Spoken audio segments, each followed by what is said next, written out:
All right. Hey, everyone. Here we are. It's Sunday for TokiTV, our gathering for Sk'aliCh'elh-tenaut's each and every week. Thank you guys for being with us. A lot of people joining today, and we're going to do our best. So there's an article that came out in the Washington Post, and I'm trying to figure out the sound here, guys. Sorry. This last week, and it was a really long article, but it was really well done. It was, I feel, it was done in a space of honor and respect and love for Toki. And because it was so long, we don't know who all read it. So we're gonna do our best to share that article with you today, and we'll take it in sections so we can talk about it. But let's just check in and see how everyone's doing. Marcia, I'm going to start with you. Thank you for being with us today. Oh, it's a pleasure to be here. I miss all your faces. And, it's a bittersweet thing, but I'm just grateful that her story is being shared with the world. There's so much that is in there that is just magical and beautiful that it's going to elevate these whales beyond what we've always held them at, which is, a standard too low. So I'm great. I hope everyone's having a great winter season. It's 82 here. It doesn't feel like it. Wow. Well, let's go from Florida to Washington. Howard, how's it going? It's going well here. Thanks. I'm just happy to be here. Thanks, everybody, for showing up, and looking forward to telling Toki's story from this fantastic article. Thank you. Deb Cruz. Hi. We're gonna make Deb Cruz talk today because she's gonna be doing something. You'll get to hear Deb Cruz's beautiful voice. Deborah, how are you? I'm good. Marcia, I got flannel on. It's not 81 degrees yet. Love you, sister. It's cold up here. Stephanie's got her fireplace there. How's it going, Steph? You know what? I am in my studio, which is in the lower level of my house. And here in Minnesota, it is probably 25 degrees today. And we had a fresh coat of ice and snow last night. So far from that 82 degrees down there in Florida. But happy to be here with all of you, of course, to talk about this great article about our girl. So happy Sunday. Thank you. And let's check in with our other three Floridians. Ma, how are you? Too hot again. But all good, thanks. This article was long overdue. And I'm so glad that the person who wrote it has done a really great job, in my opinion. So looking forward to reading through it. Thank you. Alma? Hi, everyone. Good to see you. Happy to be here. Hi, Marcia, one of my favorite people on the planet. Excited to, give this article what it deserves. Caitlin Gibson did a great job, and I'm happy we're continuing this other chapter. Thanks. Alejandro? Oops. Not hearing you, Alejandro. You're not muted, but oh man. I'm Yeah, not hearing him either. He's here though. he hears us, and so that's good. We'll let him work on that. So Alma said something really important. It was just Can you hear me now? Can you hear me? Yay! Hey, Alejandro. Was the microphone was off? These things I'm reading right now, was blocked. I'm getting old, That's what happened. Happy to be here. Happy to be here. We need to free the whales everywhere. Today Argentina, the new president, my friend Fatima Flores, and new first lady. I'm so happy for her. I'm continuing to helping the animals. Yay! Yes, I hope that is a very good thing, good sign. Hopefully. And for others, and Tim put this up. There was a protest today at SeaWorld, and I haven't gotten any photos and stuff sent over yet from that, but it's happening today for Corky, and a lot of you know tomorrow's the 54th anniversary of her capture, and so our prayers go out and our support go out to all the folks who are out there standing on behalf of her. So we're going to go ahead and get started with this article, but Caitlin, thank you. And for those of you who haven't sent a message on Twitter or anywhere else to thank her for this article, please do. Caitlin Gibson, it was really well done, and it's a tough story, and I've seen lots of responses from people, their reactions to it, and you're going to hear ours as well. I think it just opened up some wounds, but if it opened up the wounds, there's more healing to do, right? And that's how I see it. So whatever it brought up for you, it's bringing up for a reason. So for fuel or for healing, whatever it is, it's coming up for a reason. But it was done really well, and so I just want to thank her for that. It wasn't a one-sided thing. It was just very factual and beautiful and loving. So we'll go ahead and start. And I know a lot of people watch on their phones. We have lots of people joining us today. So we got like 49 people watching right now. So let's get through this article the best we can. And if all of you watching will be patient with us as well, because it's not something we're just reading, we're feeling it as well while we're reading it. So we're going to do our best. And we'll go ahead and start with you, Howard, and I'll do my best to keep up with putting the words on the screen as well. Okay, I'll take it from the top. First, I do want to say this is an amazing article. I am so impressed with it. It really covered the whole spectrum of her life. All these threads were woven together. Toki's life and her influence, her legacy, and her spirit life are all covered in this. So I'll just begin reading. Deep reads, it says, and that is true. The call of Tokitae. After a century in a tank, a beloved orca was about to be freed. Then her life ended, and a moment of reckoning began. By Caitlin Gibson. She was maybe 3 or 4 years old on the last day that she saw her family, when the men came in spotter planes and speedboats hurling seal bombs that sent 200 decibel blasts reverberating through the currents of Puget Sound. She stayed close to her mother, the pair of them nearly 100 terrified and disoriented southern resident orcas who were driven north along the eastern shore of Whidbey Island, which, by the way, is about 10 miles from where I'm sitting right here, until they were trapped in the shallower waters of Penn Cove.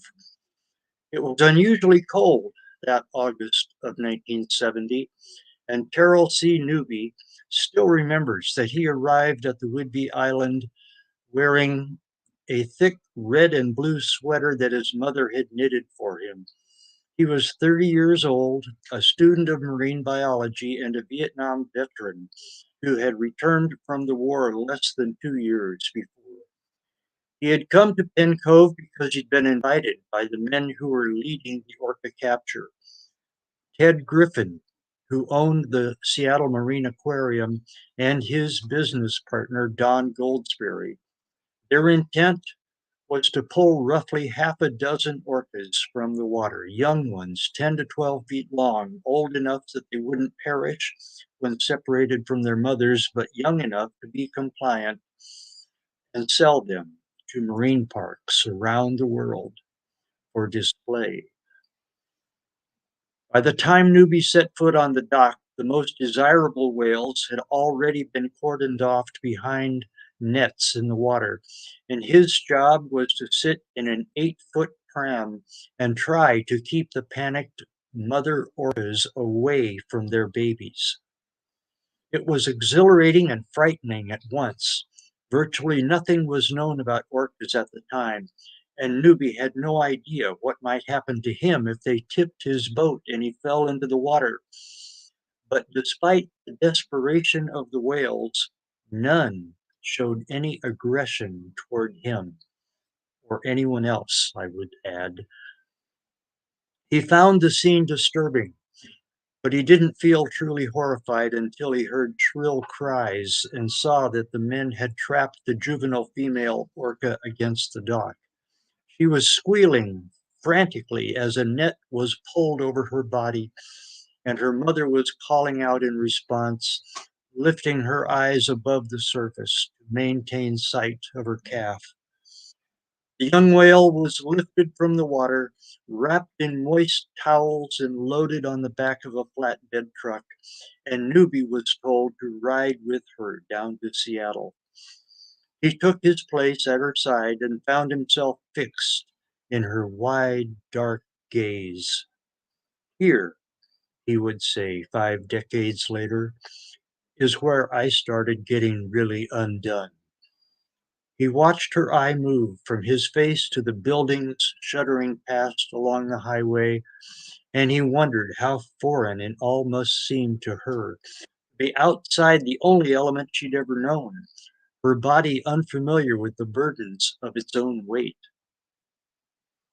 She stared and stared. He took a photograph of her, and a sickened feeling began to spread in his chest. His mind carried him back to the Mekong Delta, where he'd been tasked with making solatium payments to families who had lost livestock or loved ones to American attacks. He'd once sat beside a mother who wept over the body of her baby on a rice mat as they tried to determine a fair price for a lost child. That moment returned to him as he looked into the piercing eye of the young whale. It took nearly 2 hours for the truck to lumber south to the city, and the orca never made a sound. Newby gently rubbed her head, poured water over her, murmured, "It's going to be okay," not believing his own words. In Seattle, he touched her one time before he slipped off the back of the truck. "Bye, baby," he whispered. Then he got in a car bound for Penn Cove, prepare for the next whale for transport.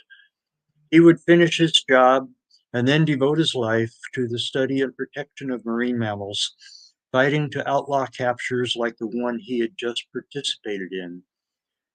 Riding north in stunned silence, Newby had become only the first of many who would describe themselves as forever changed by the orca known as Toki.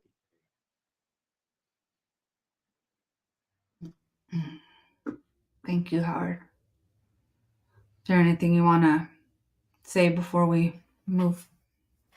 Well, only that Terry's story is so like so many others who have had contact with Toki in particular, but also other orcas.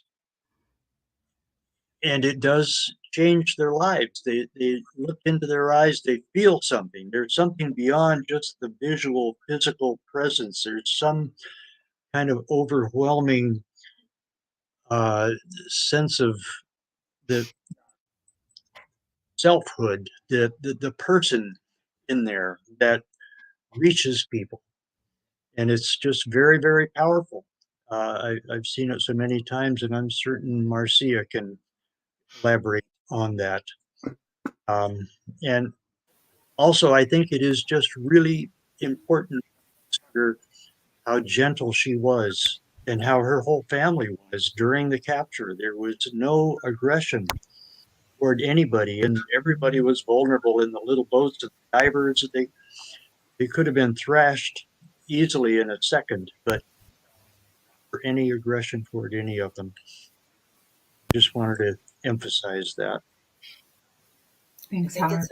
it's a beautiful point, because the years I knew Toki, I never saw aggression from her like that, ever. And sometimes, and the dolphins would bother her, or she wouldn't like another trainer, or this or that. She just had this sainthood about her that she never aggressed. She could have. She was the last whale for any human in this country to ever swim in the water with. And she loved it. So it's amazing. Great point, Howard. Thanks, guys. Alma, are you ready? Yep. Okay, go ahead. She was sold for $20,000 to the Miami Seaquarium, where she would spend the next half a century performing in the smallest orca tank in North America, 80 feet long and 30 feet wide, dubbed the Whale Bowl. Of the nearly 50 southern resident orcas taken from the Pacific Northwest during the 1960s and 70s, most died within the first years after their capture. But Tokitae endured, becoming the last member of her family alive in captivity. Her life was shaped by an expansive constellation of people drawn into her orbit. Devoted trainers who cared for her, marine mammal scientists who understood the toll of her captivity, conservation advocates, and legions of fans who called for her freedom. The indigenous people of the Lummi Nation who considered orcas to be sacred relatives of their tribe, a Latin American business executive who agreed in 1922 that the whale did not belong in the stadium he'd just purchased, and a billionaire NFL team owner who pledged to spend upward of $20 million to bring Tokitae home to the Salish Sea. To Raynell Morris, a 67-year-old matriarch of the Lummi Nation who spent the past 6 years working to return Tokitae to the Pacific Northwest, the remarkable alignment of people devoted to the orca across different cultures and convictions made perfect sense. She had a purpose, and it was bringing people together, Morris said. Tokitae, known by the name Sk'aliCh'elh-tenaut's in the Lakhtamish language of the Lummi, always held a singular magnetism, Morris said. When her left eye walks on you, you are hers forever. In March, a plan was announced to move Tokitae to a 10-acre netted sanctuary in the San Juan Islands, where she could live out her life in her natal waters.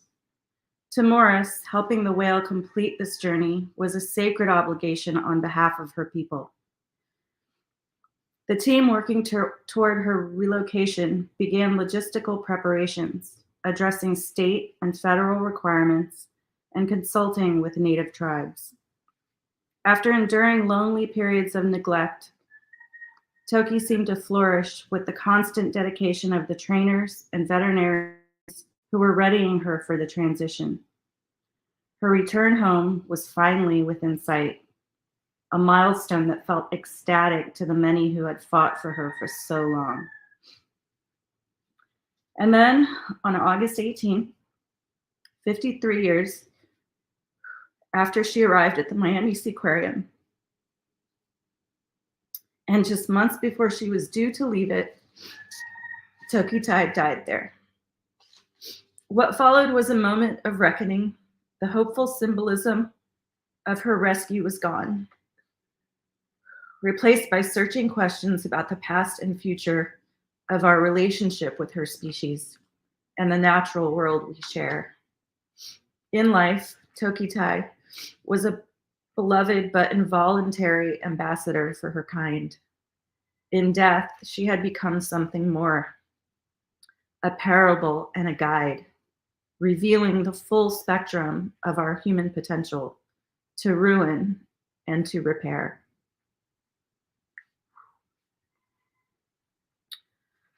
Wow, that's quite a heavy statement there.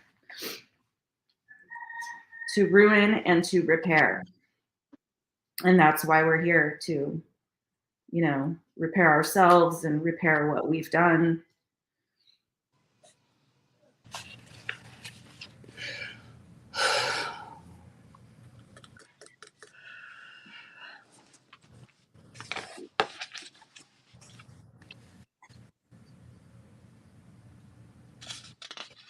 In her prime, she was magnificent, over 7,500 pounds, 22 feet long, liquid lines of obsidian black and white, a sleek, strong body built to swim vast distances and dive hundreds of feet deeper than the 20-foot floor of the barren concrete tank where she performed every day in the center of a crowded stadium. Her name, Tokitae, Toki for short, was given to her by the first veterinarian to care for her at the Miami Seaquarium. It was a nod to her region of origin, the Coast Salish greeting roughly translated as nice day, pretty colors. But to audiences who packed the Seaquarium, she was known only as Lolita. In the beginning, Tokitae performed 20-minute shows multiple times per day alongside her companion Hugo, a fellow captured southern resident orca. The whale bowl was small even for a single whale, but the pair shared the space until 1980 when Hugo was found motionless at the bottom of the pool. The young bull, 15 years old, far short of the 50 to 60 years he might have lived in the wild, was dead of a brain aneurysm after repeatedly ramming his head against the side of the tank. His body was reportedly disposed of at the Dade County landfill. Tokitae would continue to share her tank with other cetaceans, but she would never again be in the company of her own kind. The grim details of Tokitae's years at this aquarium are chronicled in Sandra Pollard's book, A Puget Sound Orca in Captivity. Tokitae's body was marred by sores and abrasions from the concrete pool and rake marks from the Pacific white-sided dolphins who scraped their teeth over her skin. Her favorite toy was an old wetsuit. Some theorized it might have reminded her of kelp. She was sunburned with no shelter to shade her, and her eyes suffered from constant exposure to dust and UV radiation. Tokitae regularly performed with injuries, bloody teeth, abscesses, infections, and was kept on a cocktail of antibiotics and medications. Her tail flukes dragged on the floor of the tank, Pollard said. She was never able to fully submerge in a vertical position. As our knowledge of orcas grew and the cultural perception of captivity began to shift, the calls to release Tokitae reached a new intensity. In 1995, Ken Balcom, the pioneering marine mammal researcher who founded the Center for Whale Research and spent his life tracking the southern resident killer whale population, announced a campaign to push for Tokitae's return to Washington state. Malcolm's brother, Howard Garrett, formed a nonprofit organization to support this effort, eventually called Orca Network. For several years, Garrett campaigned in Miami, trying to drum up awareness, media, do demonstrations, write open letters to the owners, everything that I could think of, he said. But there was never a response from the Seaquarium. County records indicated that the marine park was making about $1 million per year on Tokitae at that time, he said. So they certainly weren't going to listen to me. Others listened, though, and Garrett's efforts drew widespread public attention, rallying support from state and federal elected officials, as well as a few high-profile names. I have been deeply moved by the efforts to free Lolita, Elton John wrote in a 1999 letter, and wish to add my name to the campaign to return her to her home waters.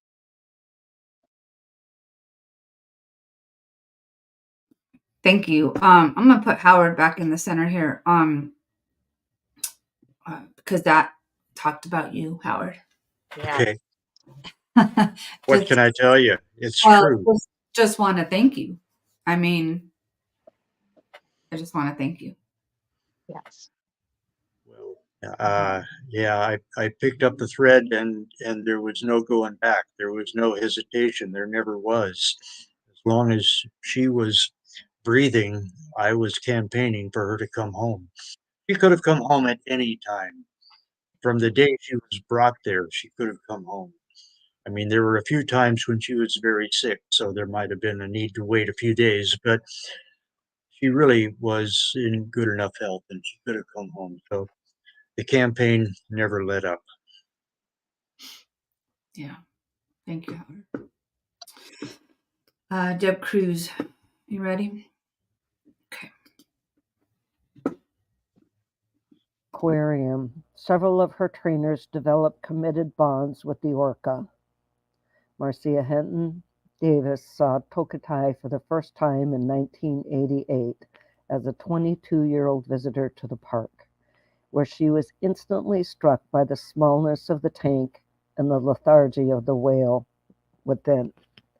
Davis stared into one of Tokitae's eyes, and there was just such depth there, she said. I kind of started crying a little bit, just seeing her like that. I knew right at that moment, I need to be with this animal. She was hired by the Seaquarium a few months later. Tokitae was gentle and patient, and often exhibited protective instincts, Davis said. She recalled one afternoon when she was joking around with another trainer and tossed a squid tentacle that stuck to his wetsuit. In response, the trainer scooped Davis up as if he might drop her into the pool, and Tokitae came racing over from the opposite side of the tank, furiously bobbing her head in disapproval. She thought that was aggression, Davis said. She got upset by that.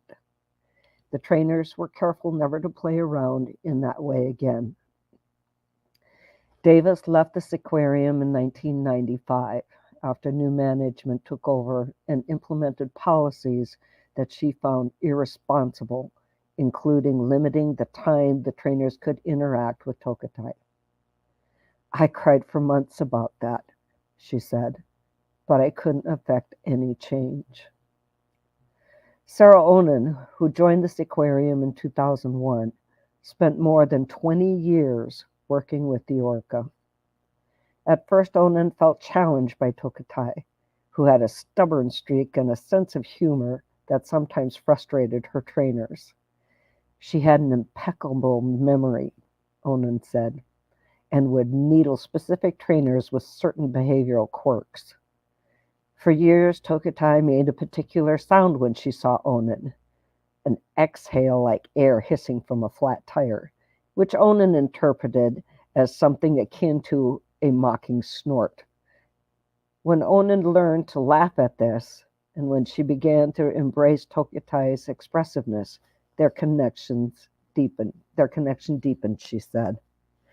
She felt a responsibility to protect that relationship, Onan said, because she knew the orca had lost so many others. Trainers would build rapport with her and then leave for other jobs or to raise families. It wasn't their fault, Onan said, but I saw people come and go. It always kind of broke my heart. So I kind of vowed to myself that I wouldn't leave her. Everything about Tokitae's existence, for her rooms, or her routines, her relationships, her environment, was defined by humans. She'd grown familiar with the hum of the motorized pumps, the blare of loudspeakers and screaming crowds. But when the stadium emptied at night, she would often vocalize in the quiet, calling out in the way her mother had once taught her. Thanks, Deb Cruz. Marcy, are you in a place to tell us about your first? I mean, it said it in here, but your first meeting with her, first time you saw her.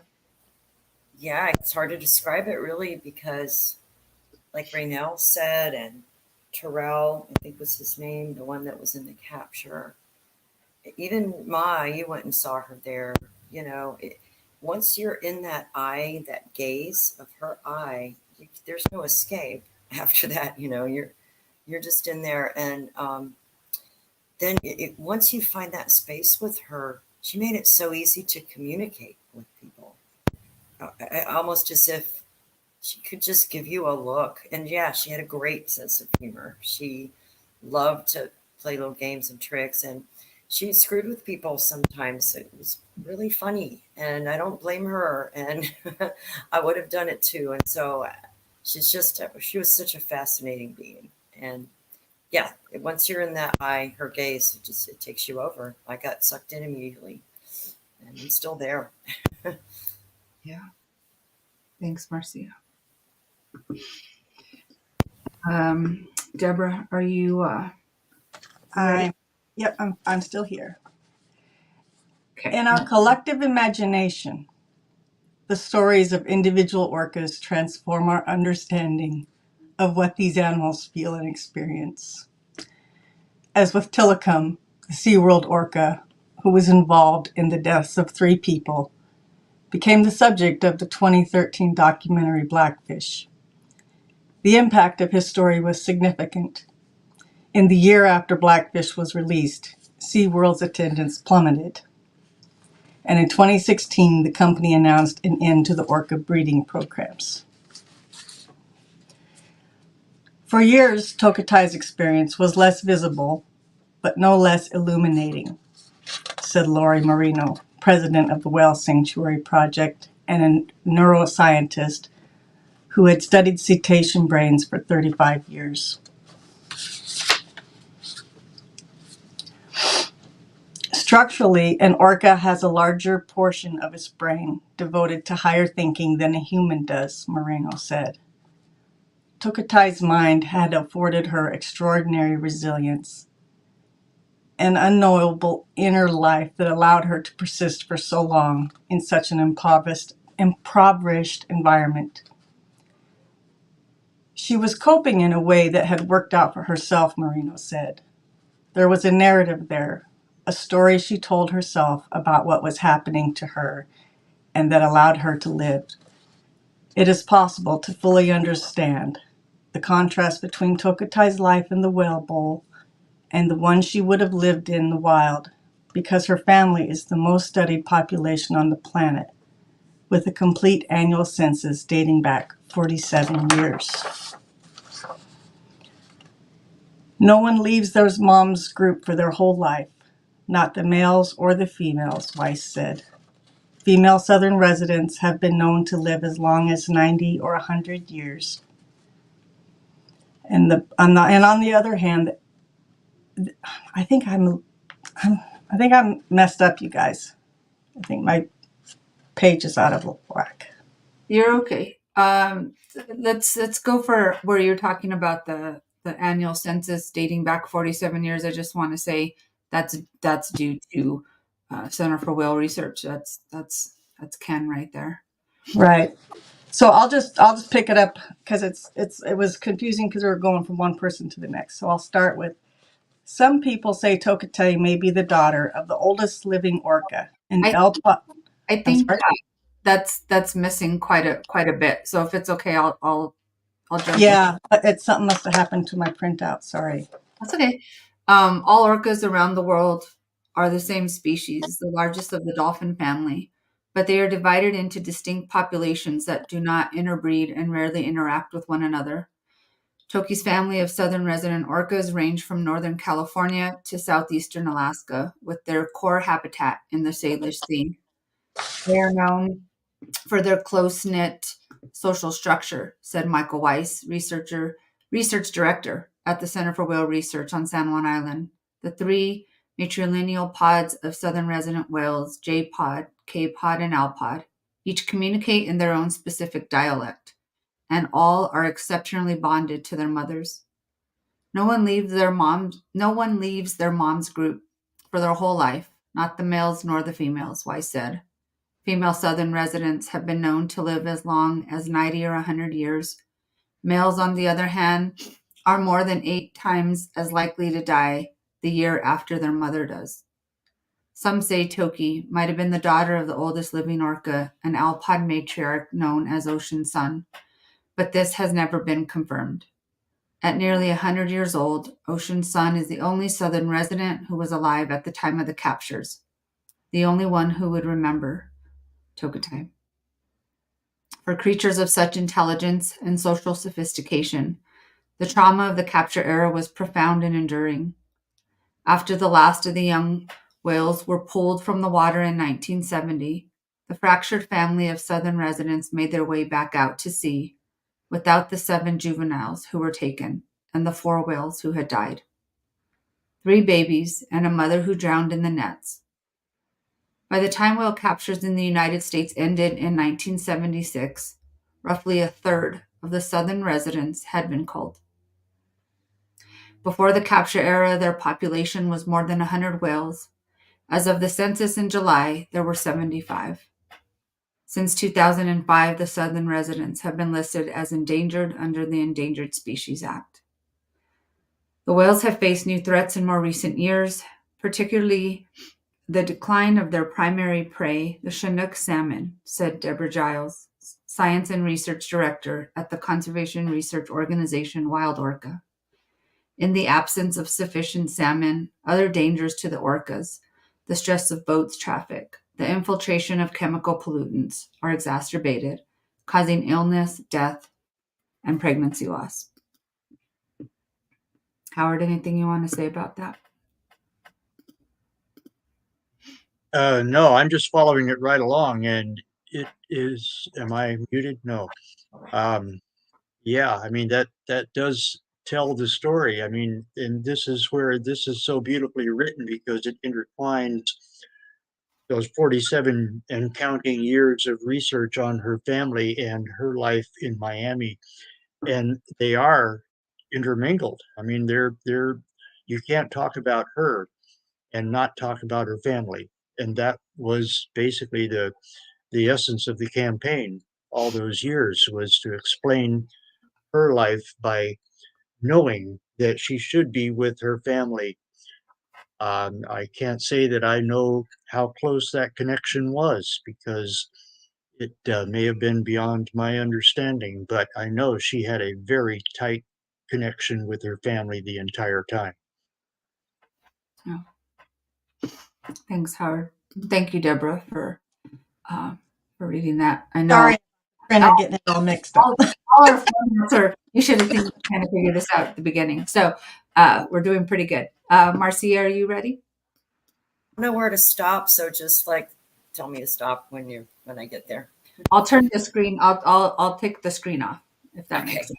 Okay. In 2018, the plight of the southern residents drew worldwide attention when an orca known as Sk'aliCh'elh gave birth to a female calf who died less than an hour later. The grieving mother carried the child's body of that newborn for 17 days, sometimes in her mouth, sometimes draped over her head or her back. Her vigil made global headlines, and many expressed astonishment to see an animal perform such an undeniable ritual of mourning.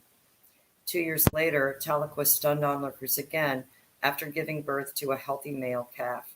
Giles was on the water with Tahlequah's pod near San Juan Island on the afternoon when the new calf was first spotted, and suddenly the 2 other southern resident pods came charging in from the west. Scores of whales soaring up and out of the water as they swam at top speed. Every member of the population was in attendance. It was a superpod, a cultural phenomenon unique to southern residents in which all 3 pods of whales come together in one group. Superpods have anecdotally been observed to occur around occasions of social significance to the animals, such as a birth or a death of an orca, and this one was the first to occur in the area in several years.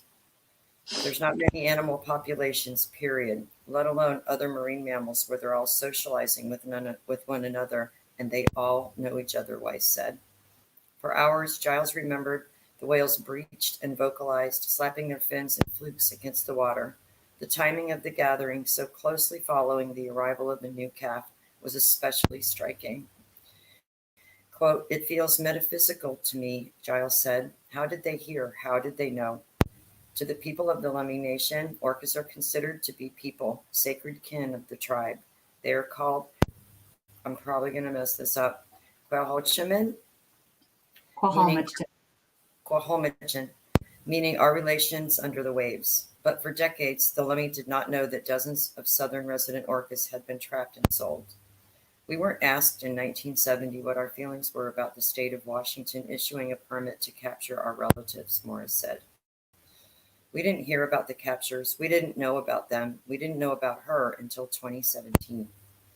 When a member of the Lummi Business Council learned of Tokitae, the tribe's sovereignty and treaty protection office began to investigate her story. What it discovered felt painfully resonant, Morris said, echoing the abduction of Native children who were sent to American boarding schools and stripped of their families' culture and language. The council soon passed a unanimous motion declaring their sacred obligation to bring Tokitae, Sk'aliCh'elh-tenaut's, to the Lummi, back to the Salish Sea.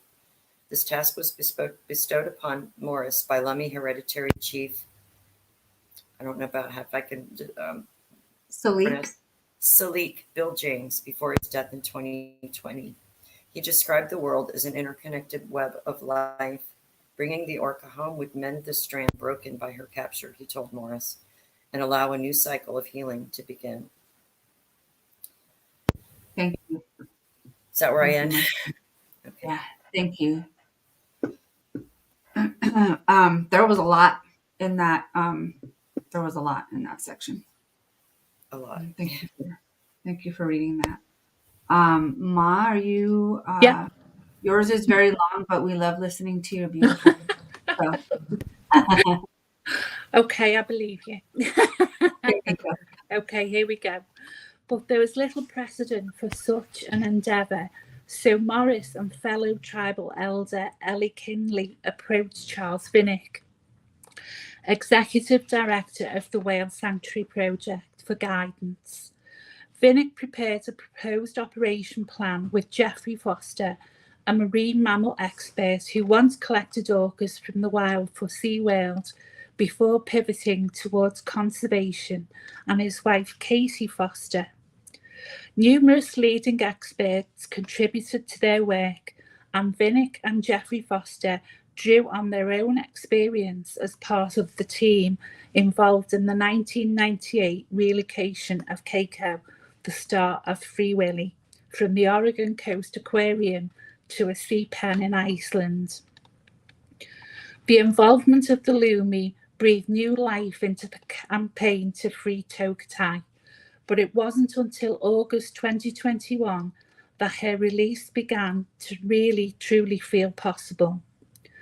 That month, the Dolphin Company, the largest marine park operator in Latin America, led by CEO Eduardo Albor, announced its intent to buy the Miami Seaquarium. Soon after, the US Agricultural Department issued a scathing inspection report of Tokitae's living conditions, revealing that the orca had been fed rotting fish, given insufficient quantities of food, and forced to perform with injuries. When Albor purchased the seaquarium in March 2022, Tokitae was officially retired from performance. The stadium itself had been condemned. Only Tokitae's caregivers were allowed within, which meant Albor found himself the new owner of an orca who could not be displayed to the public. Contained at an unsuitable facility with an outdated, rapidly deteriorating infrastructure.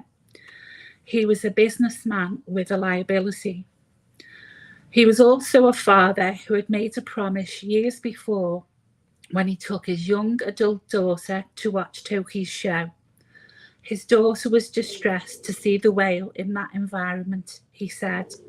She told me, if you ever buy the park, promise you are going to look for a better place for Lalisa. Charles Vinnick described the plan to tend to Tokitae's fragile health and eventually move her from the Miami Seaquarium. Meanwhile, Vinnick and Morris had joined forces with marine conservationist Prisam Singh, who had created a non-profit, ultimately known as Friends of Toki, to advocate for higher quality care for Tokitae and announced that he would personally fund $1 million towards the goal. Soon after Albor bought the seaquarium, Vinnick and Singh travelled to Miami, prepared to hold a news conference calling for independent veterinarians to assess Tokitae. But Albor made it clear that a media frenzy would not set the tone for a productive conversation.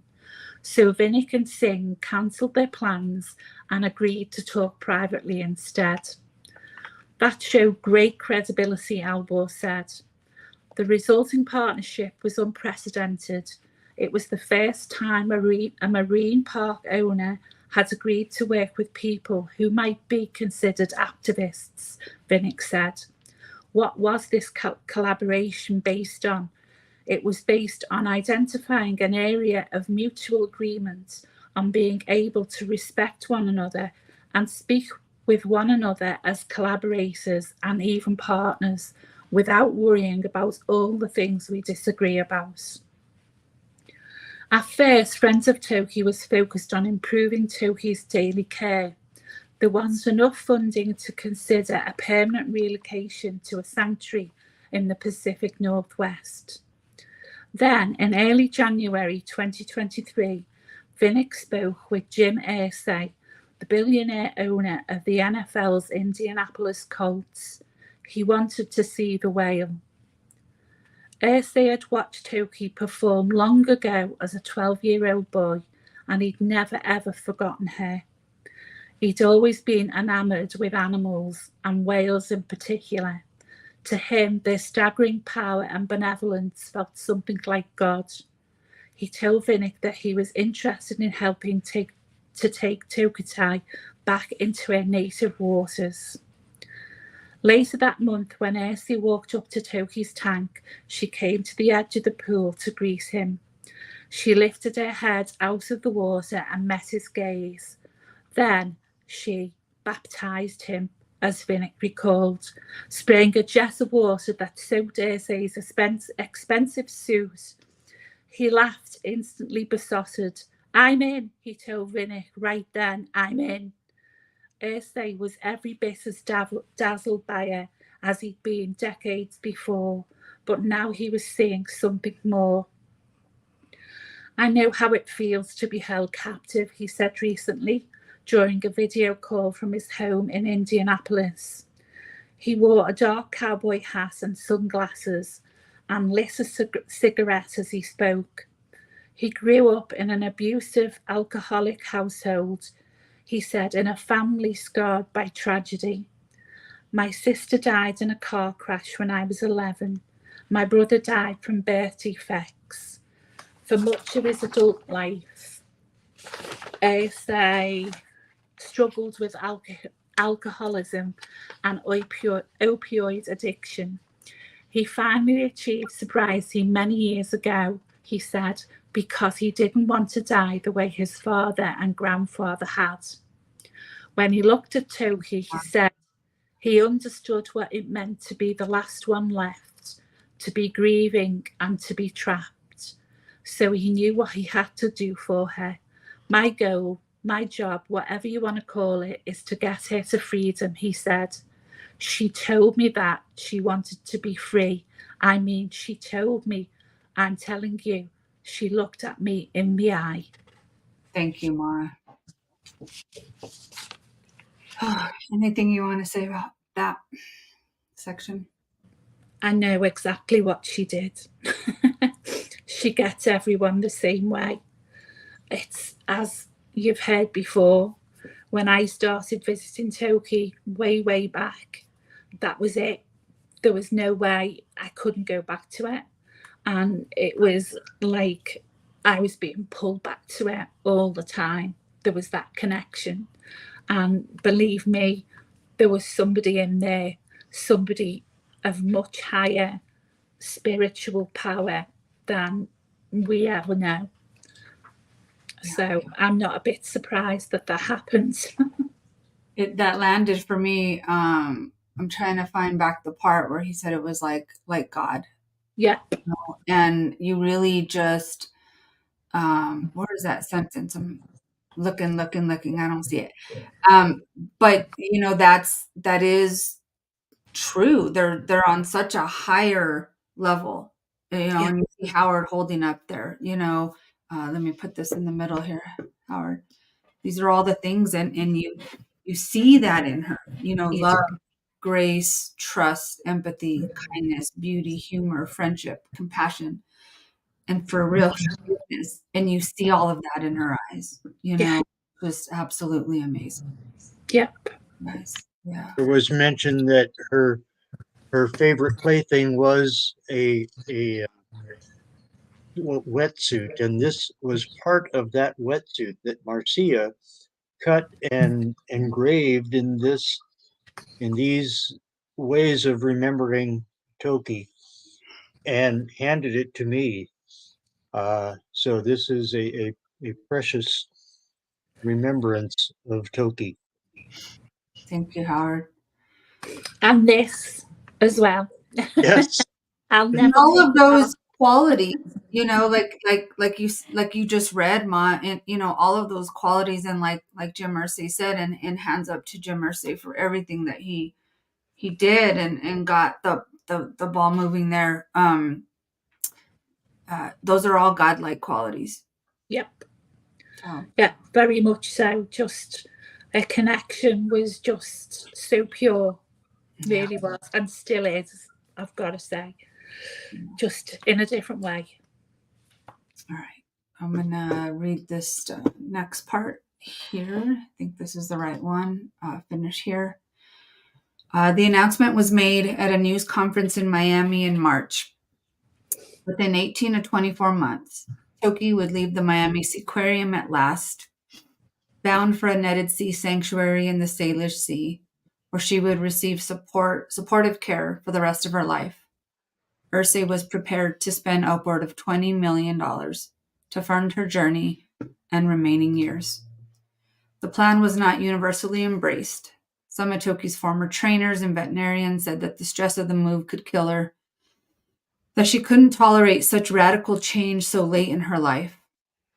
Some marine scientists were initially concerned about the potential impact of Toki's presence in the Salish Sea. There were also misunderstandings by some members of the public who were envisioning a more idealistic outcome. Toki would not be set free into the wild. It simply wasn't possible. She was a captive whale with chronic infections, potentially carrying harmful pathogens. The southern residents were an endangered, fragile population that were already facing significant threats. Toki would live out her life, supported by caregivers and veterinarians.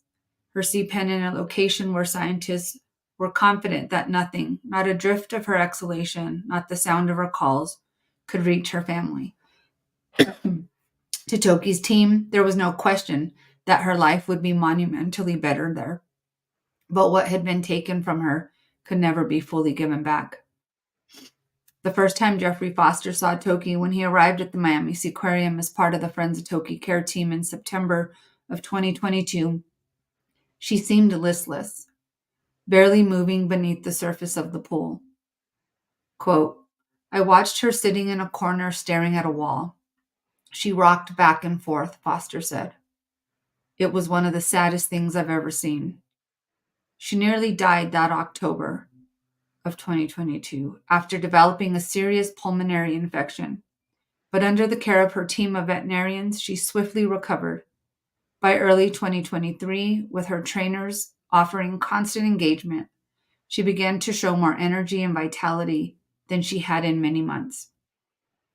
Instead of retreating to a corner of the tank where trainers weren't working with her, quote, she started swimming a lot more on her own, said Mike Partica, her lead trainer. She had people there to interact with her whenever she wanted. I just want to comment on that section, and I'm going to guess Howard will too. This idea of she couldn't be set free to the wild. Well, we don't get to know the outcome of that, but we all believe that her family would have come for her, and she absolutely could have gone home with her family. Thank you. I totally agree. It's almost like taboo to even say that. That sort of takes you out of the conversation among a lot of the scientific community. But I had faith in her, and I think underestimated the strength of that bond with her family, and I think they would have been right there. And I don't care if that's a violation of the ESA. They would have been there for her, and she would have wanted to go out with them. And I really think it could have been done very safely. Yeah. I don't think there would have been any problem. So I'm glad we can sort of correct that record. Yeah. Thanks, Howard. Are you ready for the next section? I'm ready.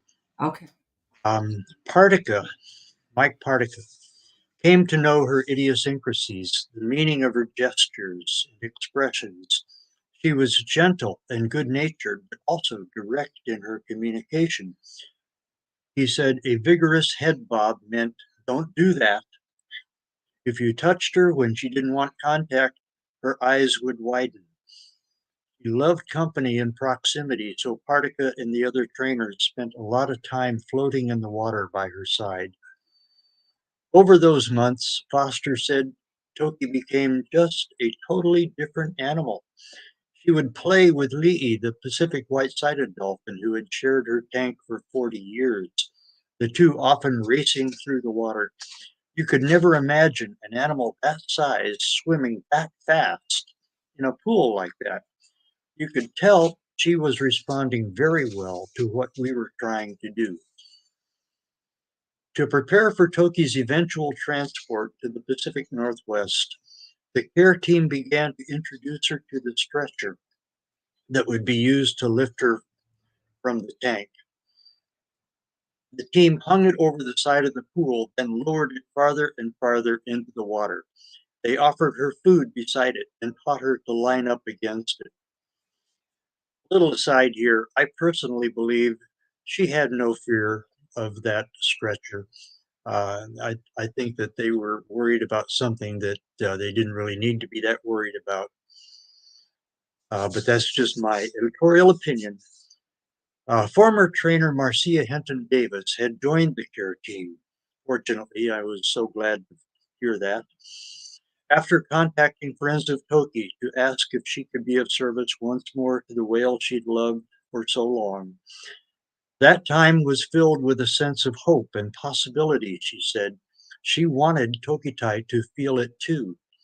Every day, she said, I'd tell her, you're going home. In June, Raynell Morris made her 7th trip to Miami to visit and pray with Toki. Orca had never seemed so exuberant, slapping her flukes against the water as Morris stood by the pool in her ceremonial regalia and played her drum. "Sk'aliCh'elh-tenaut's, you have such a strong spirit," Morris exclaimed. When she sang her prayers, the orca called in response, each voice answering the other. When Toki began to show signs of illness, early in the week of August 14, her caregivers were not alarmed. She was moving her body in ways that indicated discomfort, refusing to eat her usual volume of fish, but she'd had episodes of gastrointestinal distress before. Her veterinary team, including Tom Reederson, a prominent expert in the medical care of cetaceans, and James McBain, considered a pioneer in the field of marine mammal veterinary medicine, had been encouraged by Toki's recent return to health. But her appetite and energy level dwindled over the following days until it became clear that an urgent intervention was needed.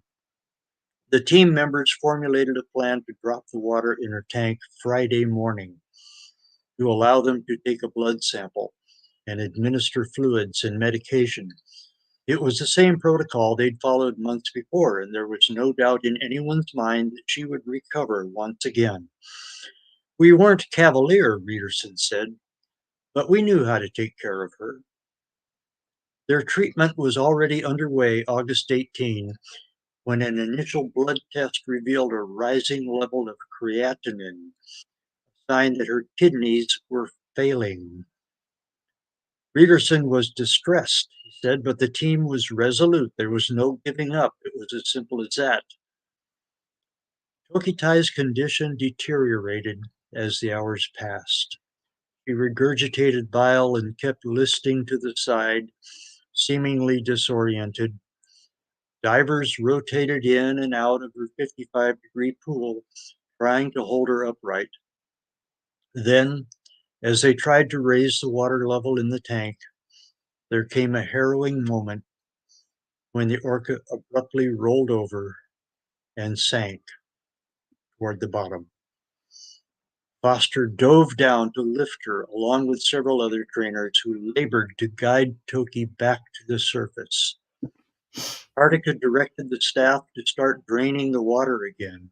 A crane lowered Toki's stretcher and the team guided her into it. They were in the midst of providing more fluids and medications when her respiration grew erratic, the minutes stretching longer and longer between breaths. Antarctica and trainer Kira Wadsworth were perched along the sides of the stretcher, and Wadsworth looked at him. "Are we losing her?" she asked. "Yes," he said. Several members of the team had started to cry. Thank you, Howard. Thank you. It for me was pretty tough to read that section when the article first came out. And Marcy, are you okay? Thumbs up. You okay? Okay.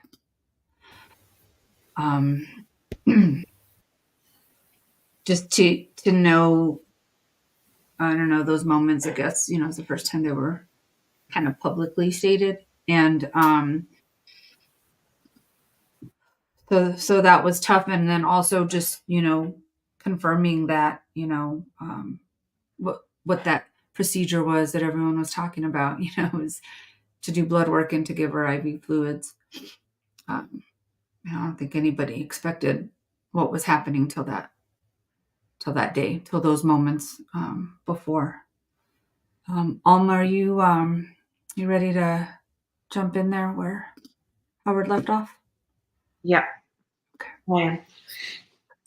Go ahead and start with Sarah Onan. Yep. Sarah Onan was cradling Toki's head in her hands. Over her long tenure at the aquarium, she'd been present when other cetaceans had died. She knew they had experienced involuntary spasms as their bodies shut down, blindly thrashing or biting. She realized that Toki could hurt her without intending to, but Onan stayed as close as she could, gently caressing the orca's face. Pardika kept moving, climbing towards Toki's head, waving his fingers near her eye and searching for a response. Submerged beside Toki, Foster did the same, and he saw her focus on him briefly. Then her gaze softened and drifted, and she closed her eyes. Her final breath left her like a whisper. Shh.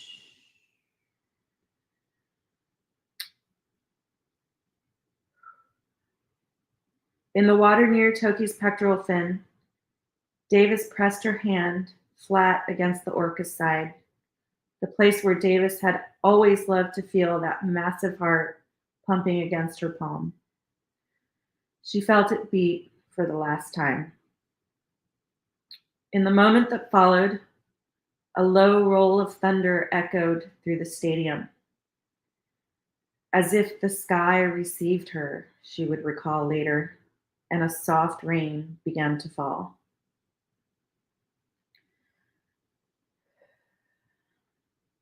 A stillness fell over Tokitae.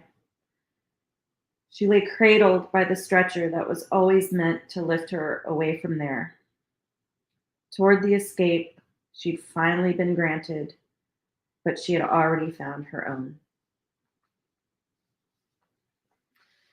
Within hours of Toki's death, her body was transported to the University of Georgia for a necropsy. The invasive work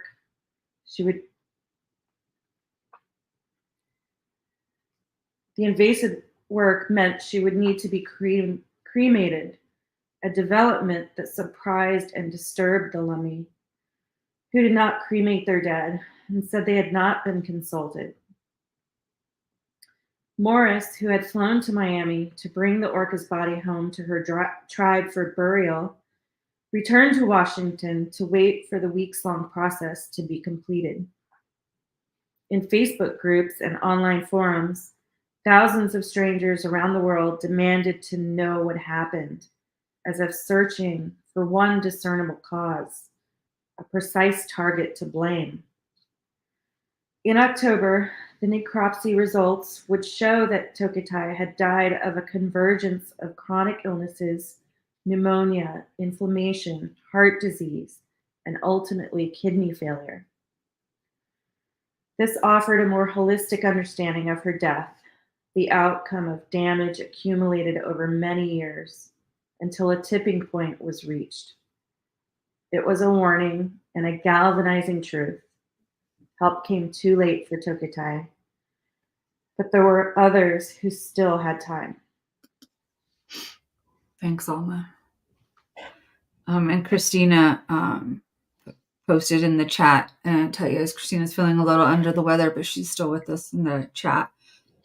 She said, I'm so glad she was surrounded in love. And, Marcy, I'm going to put you back here in the middle. Thank you for being with her and loving her, and really being with her in those moments, because I know that that had to be very comforting. And I know all the other people that they mentioned that were there, everybody loved her. And so she was surrounded in love. Totally surrounded in love. Like, it was everywhere. And the sky and the thunder and the way that she left. When I learned about her family, well, I had heard about her family coming to Superpod the evening before, I think. And that was somehow in the back of my mind during those moments. And I am so blown away by that still, that I'm so happy that this beautiful record of her life involves that special aspect of these whales, because we don't understand it. We can't do it. It shines a light on just how special they are. And we have to change how we behave with them. They are godlike, and she brings that forward with this story. It's just beautiful. So thank you. Sorry, I'm a little snotty at the moment. No, no apologies. Stephanie, are you ready?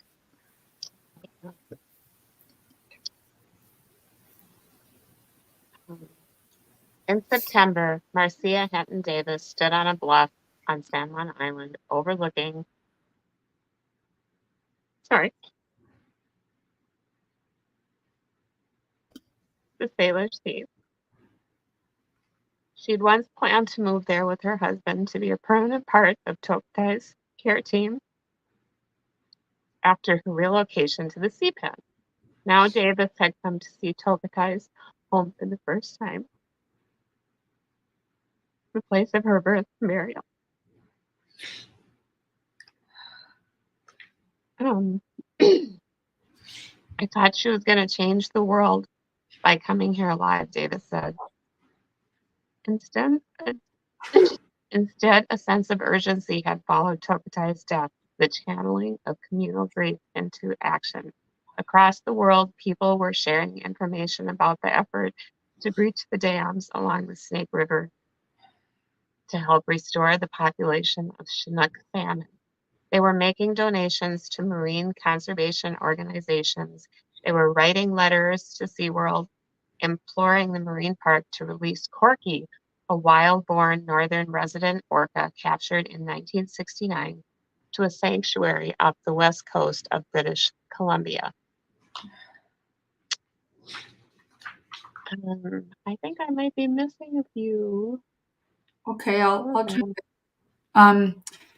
So Toki is going to change the world, Davis said. I just wish she didn't have to die to do that. But sometimes we humans have to get punched in the face before we take the right action. So maybe this is how she makes a difference. Toki's circumstances were unique, Vinnick said. But her account is both groundbreaking and instructive. An impenetrable wall has historically stood between marine parks and those who are branded as environmentalists. But Toki transcended that divide. Quote, she brought us together in a way that we would not and have not come together otherwise, Vinnick said. He hopes such unity will be possible again. The Whale Sanctuary Project is preparing to open a 100-acre ocean sanctuary in Nova Scotia as soon as next year, and it's already eyeing animals that might be candidates for placement there.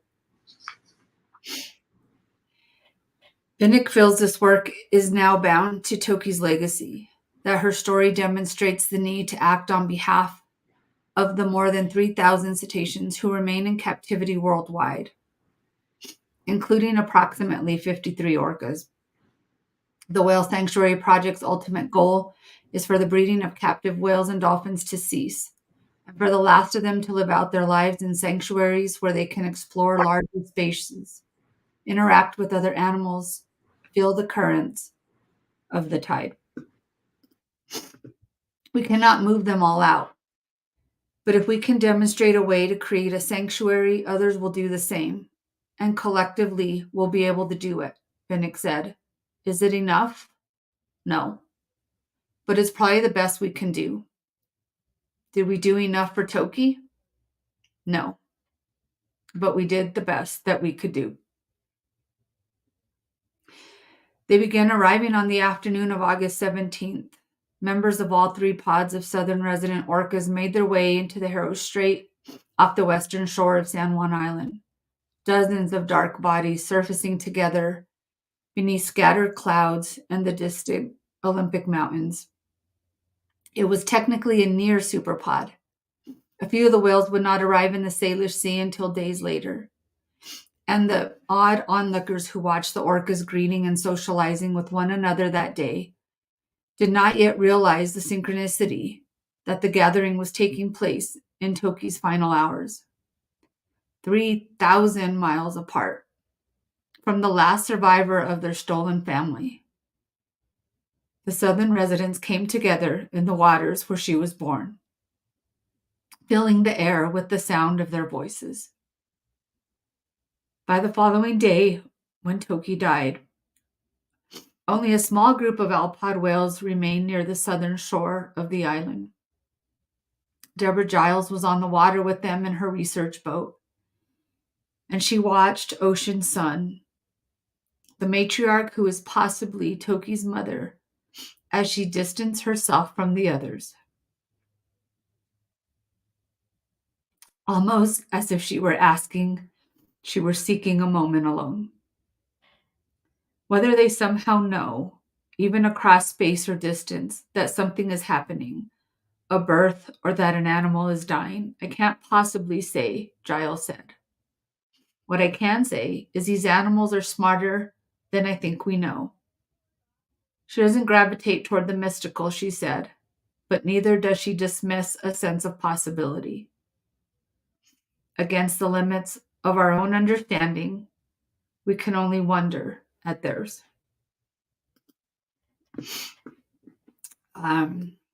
That was a lot harder to read than I thought, but it speaks to, and we were talking about just that connection with their family. And, I joke all the time that, we're not smart enough to understand them. We're really not. It's not a joke.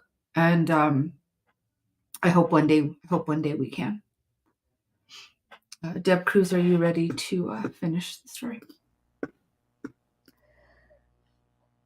Tokitae came home on a chartered jet late in the afternoon on September 20th in a custom-made white cedar box holding her cremated remains, the lid painted with the precise outline of her tail flukes. Before the flight, Morris had brushed the box with sacred cedar boughs, a ritual meant to cleanse away negative energy. There was still an undercurrent of sorrow, but Morris also felt relief, joy even, that her relative was finally where she belonged. Of all the orcas who have died in captivity, Tokitae was the first to be returned to an indigenous tribe. She would be the first to be buried in her rightful home. The Lummi believed Tokitae's spirit had already joined the ancestors, but she would not be whole until her remains were put back in the sea. That cultural work in finishing this sacred obligation is everything, to give her the honor and respect that she has earned and deserves as a sacred being, Morris said. As she sat by the Salish Sea at Cherry Point, a hallowed site near the Lummi Reservation where she often comes to pray. Only then can the healing begin. On the morning of September 23rd, Morris arrived before dawn at the funeral home in Bellingham, where the whale's ashes were awaiting the final transport.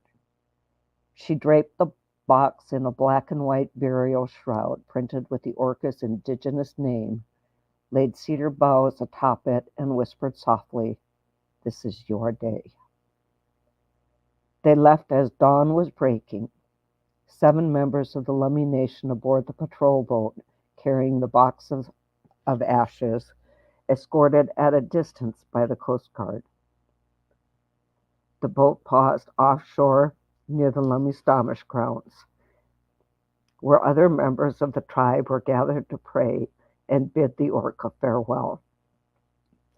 At a Lummi burial ceremony, Morris said, it is traditional for pallbearers to lift a casket and rotate it in a circle. It is a gesture of honor, symbolizing a person's final movement upon the earth. The mourners on the shoreline watched as the boat spun slowly on its axis.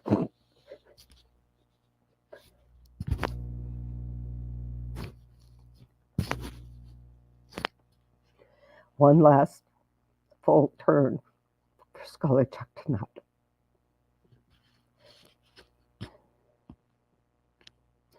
The sun was rising through a cloud-dappled sky as they continued on their way.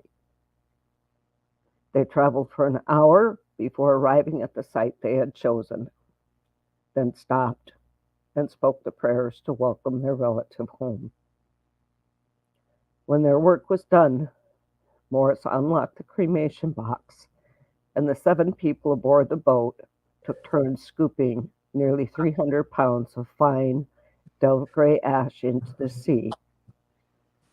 They watched as the final essence of the whale vanished in the swells, borne out at last to open water.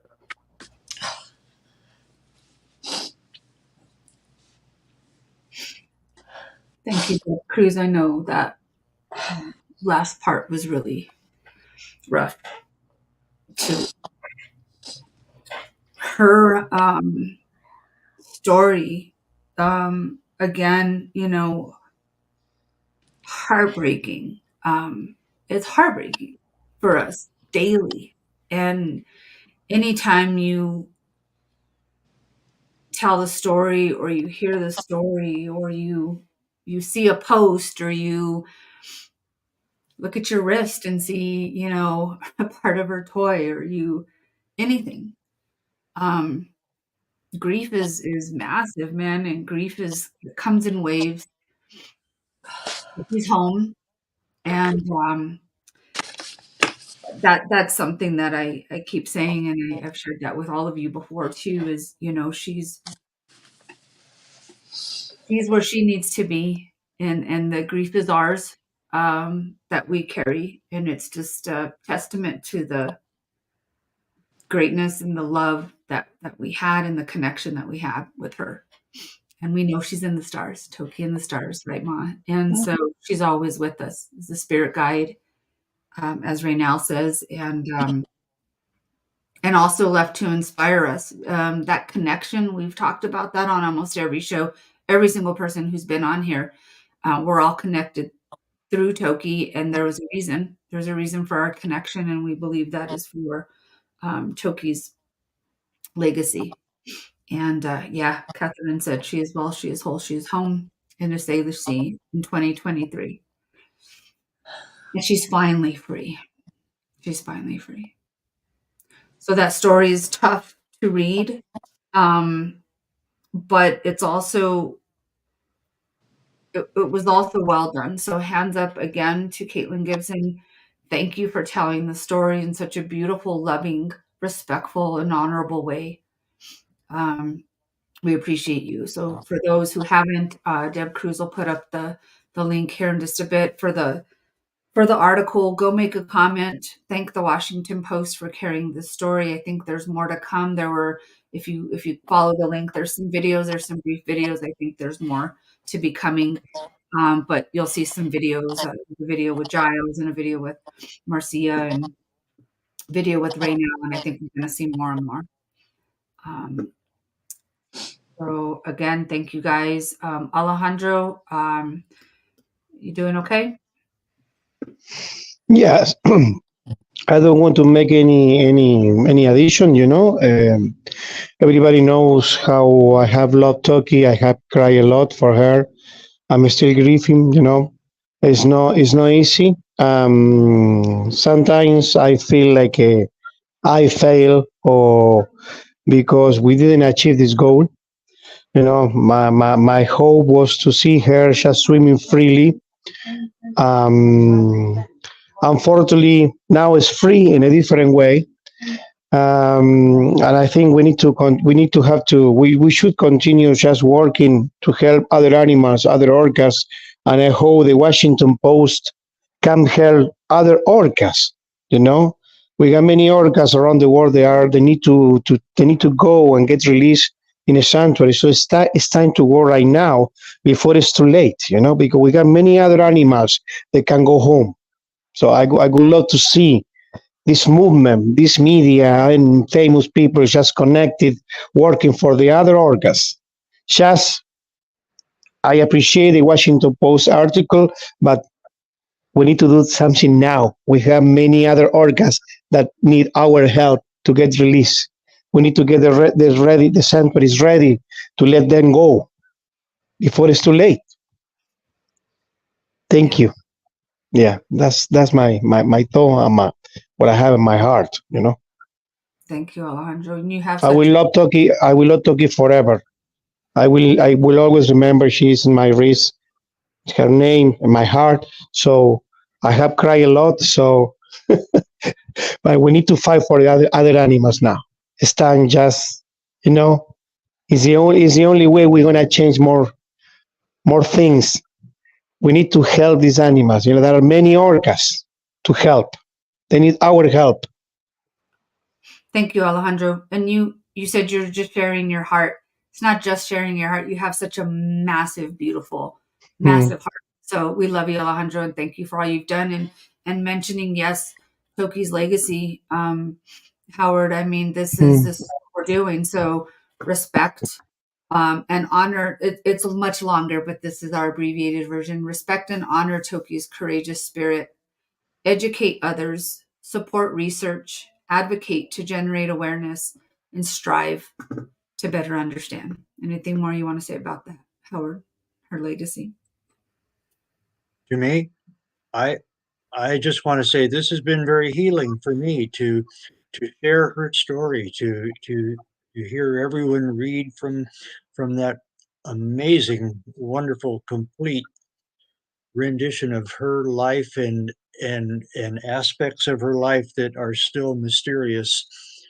I think this is also a kind of an opening, a beginning for me to try to understand. For me, we're on the sort of the cusp of a kind of a breakthrough in knowledge, because there was so much that happened that can't be explained by our current understanding of communication and awareness. I don't know how her family knew.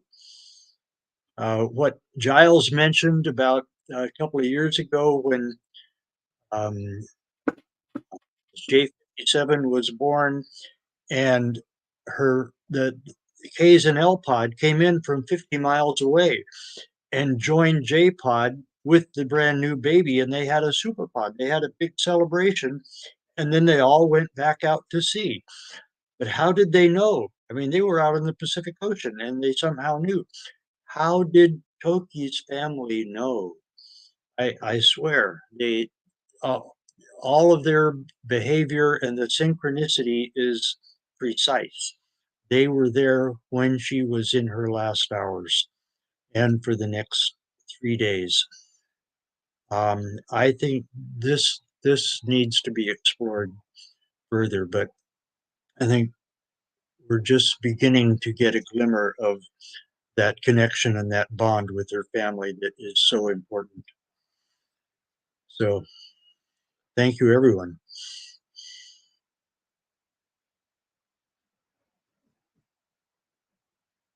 Sorry, caught myself on mute. In that last part of talking about Toki's legacy, striving to better understand. Yeah. We have to, we have to. Marcia, any final thoughts before we close tonight? Thank you for being with us. Thank you so much for being with us. It's an honor. It's an honor to be here with you guys. There's part of me that thinks, oh God, I can't relive this again. But each time I do, and believe me, this is not the first time I've relived this whole event. It's probably the millionth now, but the tragedy is only balanced by the beauty and magic and what we don't understand, like what Howard was just talking about. And I think not only is Toki going to change the world just because of who she was and how her message makes it to everyone, but that now we know that they have something really special that they can do, and it needs to be investigated and looked at and understood. So she's going to change the world in multiple ways. So that's very healing for me. So thank you for allowing me to be a part of this. And I brought plenty of snot rags, so I'm good. Well, and just to, does anybody else raise your hand if there's something you want to say before we close? Alma, Deborah. I do, and I unlike the other Deb Giles, I do lean towards the woo-woo side of this. Tokitae's legacy is so big and so huge, and all of us have loved her so much that I really truly think that she wants us to take all that love, all that compassion, every good feeling you have and just push it out into the world. They have given us so many ways to reach out and be her legacy, breach the dams, fight for the water, fight for the sea, fight for the other captive orcas. I just know in my heart that that's what she wants you to do. She wants you to take everything she gave you, everything she gave every person around the world, and push that out and make the world a better place for them and for us, because she is the miracle whale. She really, really is. I love you, Sk'aliCh'elh-tenaut's. Thank you. Just a reminder, respect and honor, right? And however you remember her, this brought up a lot of feelings. It brought up a lot of sadness, a lot of anger, a lot of, everything all over again, right? And for people, and that's okay. And don't let anyone tell you how to grieve. Don't let anyone tell you, you shouldn't try to see the silver lining in this, because we all process differently. And whether you set up a shrine or you have jewelry made on behalf of her, whatever it is, every time you look at, if you're going to feel love and you're going to see love and experience love, do that. Whether you get a tattoo, some of us have, we can't really, but, in her honor, whatever your memorial is, do that, do that, and do that from love. Ma? Yeah, I just remember what we always say. What would Toki do? What would Toki want? Toki wants us to save her family. And as well as the other captive orcas, of course, we need to do it all. But right now, to December 15th, that's all we've got to push President Biden. And I found a box of old Christmas cards when I was going through the Christmas decorations. So President Biden has got a lot more Christmas cards this year asking him to breach the dams. So use your old Christmas cards up and get those letters off, because we've only got to the 15th to do it. So please call, text, email, and write. That's what Toki had want us to do. Thanks, Mom. Thanks. I want to end with, we went way over, and we knew we would, and we kind of do that a lot lately, but we knew we were going to, but I do want to end, if you have to jump off, that's fine. Come back and watch this. I'm trying to find something here, because I want to end it with the song that was sang at the honoring for Ken and Toki, by Siamuet and Uncle Doug James. And because this is important. So remember, we love you, and we let you go to the other side. I love you guys. Have a good day. Bye. Love you.